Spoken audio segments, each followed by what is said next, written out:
Hi, welcome to Yoga and You. I'm Shantala Timaya and I'm a yoga instructor. Today we are going to focus on Vajrasana. Vajrasana is also a comfortable seated position.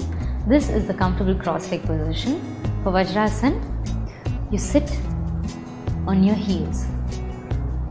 Or if I have to show you, you sit on your heels like this. Your toes flat, your palms either facing up or down.